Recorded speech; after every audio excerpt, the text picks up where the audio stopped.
je pensais que je devais me donner la possibilité de savoir ce que ce don qui m'était donné voulait aller où ça allait m'emmener et qu'est-ce que je devais faire.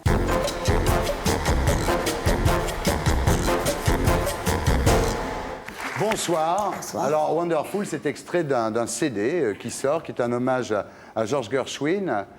Pourquoi Gershwin? C'est parce que vous avez chanté tout, de toute façon. Vous avez chanté aussi bien du classique que du jazz, etc. Pourquoi faire un CD uniquement sur Gershwin?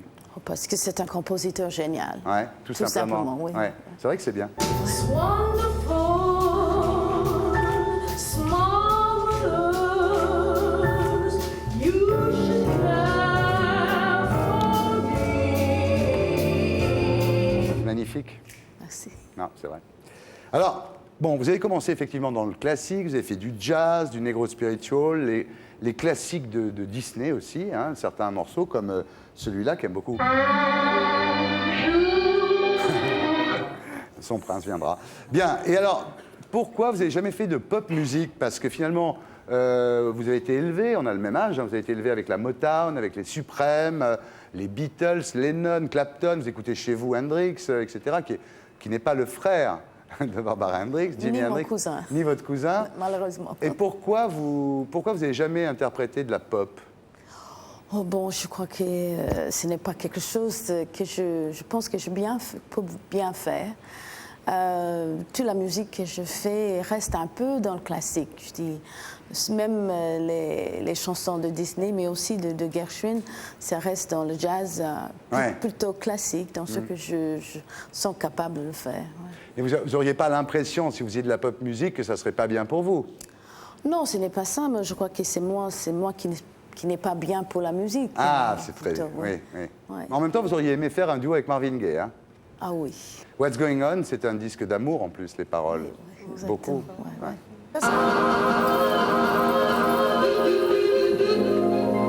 Très bien, je suis ravi, merci. Un rien me fait plaisir. Alors, quand on étudie un petit peu votre vie, Barbara Hendricks, on comprend en fait pourquoi vous faites tout ça. Parce que vous êtes né dans l'Arkansas en 1948, à une époque où on disait qu'il y avait une ségrégation raciale. En fait, vous dites, bon, on disait ségrégation, mais c'était plutôt l'apartheid. Hein. On disait ségrégation par pudeur. Hein. Oui. Et alors, voilà, il faut se souvenir quand même, c'est pas si vieux que ça, quoi. C'est il y a quoi, 50 ans, hein? Oui, 50 ans. Les hôpitaux, les piscines, les écoles étaient des lieux séparés. C'est-à-dire qu'il y avait d'un côté, c'était white only et c'était séparé. Exactement. Vous avez été élevé là-dedans, il faut réfléchir à ça. Oui, je me souviens aussi que la première fois que je suis allée en Afrique du Sud pour l'investiture de Nelson Mandela, nous sommes allés au restaurant manger où là, il avait toujours cette affiche. Même que c'était ouvert, il avait cette affiche et ce qui m'a transporté vraiment à 50 ans. Quelques années en arrière, oui. Exactement. Ouais. Vous dites, par exemple, dans les garages, on avait le droit d'acheter de l'essence, mais on n'avait pas le droit d'utiliser les toilettes. Exactement. On n'en pouvait pas. Vous avez connu ça? Ouais. Alors, vous dites même, vous en étiez assez consciente, vous dites, je savais que ma vie valait moins que celle d'une petite blanche de mon âge. On n'en parlait pas. On savait qu'il y avait des lynchages, des disparitions. Ça faisait partie comme ça de l'ambiance de la société américaine de l'époque. Ce n'est pas quelque chose qu'on avait pensé tous les jours, mais on a entendu les parents qui parlaient un peu bas voix et ils n'ont pas vraiment parlé. Ils ont essayé de nous protéger, les enfants. Mais quand même, je crois que les enfants sont beaucoup de choses que les parents cachent tout le temps. Ouais. Et des fois, une certaine peur dont on n'a pas perdu de parler. Ouais. Ouais. Vous dites, je savais que si quelque chose m'arrivait, il n'y aurait personne pour crier c'est injuste. Oui, bien sûr, mes parents et les gens autour de moi, mais pas une justice du pays, non. Ouais. Alors il y a une évolution grâce à des héros comme Martin Luther King, bien entendu, et finalement c'est ça qui aujourd'hui vous amène à vous occuper des droits de l'homme. Au départ, dans votre jeunesse, vous militiez contre la guerre du Vietnam, pour le droit des femmes. Et puis un jour, vous avez découvert qu'il y avait quelque chose qui existait. D'ailleurs, c'est né quoi, en 1948, c'est-à-dire... 10 jours avant moi. Voilà. Et là, vous avez découvert la Déclaration universelle des droits de l'homme et vous avez découvert qu'il existait enfin quelque chose qui permettait de globaliser le combat et de ne pas uniquement se limiter aux droits de la femme ou... Oui, mais je me trouvais avec tous les combats, on avait toujours quelqu'un qui est en face, à qui on devait prendre les droits pour l'obtenir nous-mêmes. Ouais, Et je trouvais qu'il faut avoir des droits qui sont pour tout le monde, où tout le monde peut trouver leur place. Ouais. Et dans la Déclaration universelle des droits de l'homme, c'est là où je l'ai trouvé. Ouais. Vous savez, ce premier article qui dit que tous les êtres humains sont nés égaux en droit et en dignité. Ils sont nés avec la raison et la conscience. Ils doivent se comporter entre eux dans un esprit de la fraternité. Ouais. Et aujourd'hui, je crois qu'on a besoin de ça plus que jamais. Plus que jamais avec ce qui se passe. Depuis ces 50 ans qu'on avait adopté cette déclaration. Quand Silvio Berlusconi dit qu'il faut occidentaliser le monde entier, que la civilisation chrétienne est supérieure à la civilisation islamique, C'est une ignorance totale, un manque de sensibilité inacceptable. Ouais. Alors voilà, vous étiez quand même une nature rebelle hein, quand vous étiez adolescente, Toujours, hein, oui. grande gueule. Toujours. Hein, et toujours, vous avez refusé d'être la fille du pasteur, parce que votre père était pasteur méthodiste, vous refusez d'être la fille du pasteur. Et après vos études de chimie et de mathématiques à l'université du Nebraska, contre l'avis de vos parents, vous partez étudier la musique à New York. Vous avez fait un petit cours d'été à Aspen, non? Oui, ouais. exactement. Et là, voilà, vous avez rencontré Ginny Turrell. Oui. Et là, finalement, vous décidez après ça de partir à New York à la Juilliard School pour étudier le chant. Oui, mais sans savoir qu'est-ce que m'attendait. J'avais aucune idée de qu'est-ce que c'était la vie ou une carrière de chanteuse d'opéra, la musique classique. Mais je pensais que je devais me donner la possibilité de savoir ce que ce don qui m'était donné voulait aller où ça allait m'emmener et qu'est-ce que je devais faire.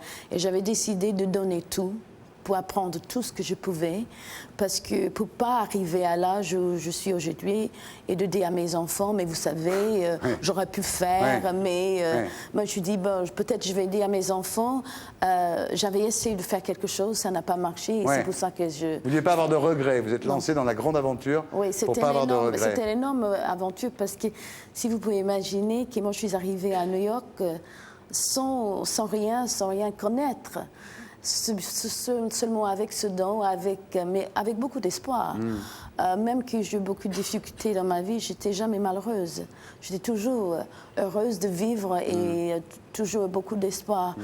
Et même aujourd'hui, quand on a dans ce monde qui est vraiment plus fou que jamais, je dois garder l'espoir. Ouais. Parce que pour mes enfants, je dois garder l'espoir pour eux qu'on ne va pas continuer de faire toutes les conneries qu'on avait fait jusqu'à maintenant. Alors je ne sais pas si c'est parce que vous faites partie de la génération qui a eu, disons, 19-20 ans en 68, enfin à l'époque de cette révolution qui n'a pas été que française, qui a été mondiale, mais vous êtes devenue une star, mais vous avez toujours refusé d'être une diva. Vous dites, je ne veux pas coller à l'image mythique de la diva, cultiver la légende, alors qu'à l'école, quand vous étiez à la Juilliard School à New York, toutes les filles se voyaient déjà sur scène, et vous, ça vous a toujours un peu gavé, quoi. Bon, je voulais rester toujours avec quelque chose qui était très précieux, c'était moi-même. Ouais. Vous savez, quand j'avais 15 ans, mes parents étaient très stricts. Et je n'avais pas le droit de sortir. Et bon, on était assez pauvres, je n'avais pas les vêtements les plus jolis de l'école. Et il avait une jeune fille qui était une amie, qui avait une vie totalement différente. Elle était belle, elle avait des parents qui l'avaient laissé faire des fêtes chez elle. Et bon, une soirée, je pleurais, je dis, mais qu'est-ce que je donnerais pour être elle? Ouais. Et finalement, comme je n'avais rien, j'avais un don, j'avais mon talent, j'avais un talent que vous aviez décidé d'assumer. Oui, et j'avais de l'intelligence. Je dis, bon, voilà, c'est tout ce que j'ai qui m'appartient. Et bon, je ne donne rien. Et je crois que c'est la dernière fois de ma vie que j'étais jalouse de personne.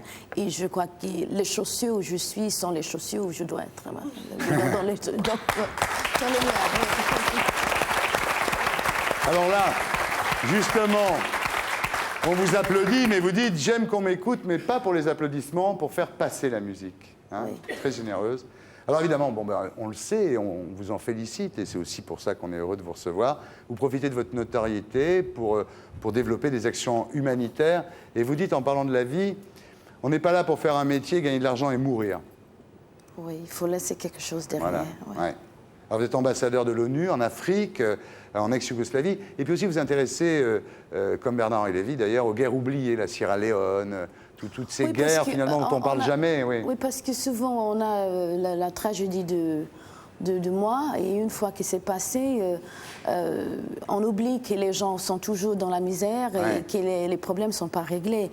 Mais il ne faut pas oublier qu'une fois qu'on ne voit plus ça à la télévision, il ne faut pas penser que tout est réglé. Oui. Alors vous êtes fille de pasteur, vous croyez, vous dites je crois en quelque chose, mais pas forcément en la religion, parce que les idées des grands penseurs ont trop souvent été déformées par leurs disciples. Oui, ouais. Vous croyez en quoi alors? Je crois que nous, êtres humains, nous sommes là pour une raison, nous sommes nés pour une raison, mais nous ne sommes pas seuls. Nous ne sommes pas seuls, je crois que... En tout cas, moi, je ne sens pas seule. Ouais. Et je crois que je fais partie de quelque chose qui est grand, qui est immense. Je crois en nous, je crois dans ce qui est bon en nous, mais il faut travailler ça, c'est pas facile. Merci. Et pour être sûr de ne rien rater de Inarditube, abonnez-vous et mettez un pouce bleu.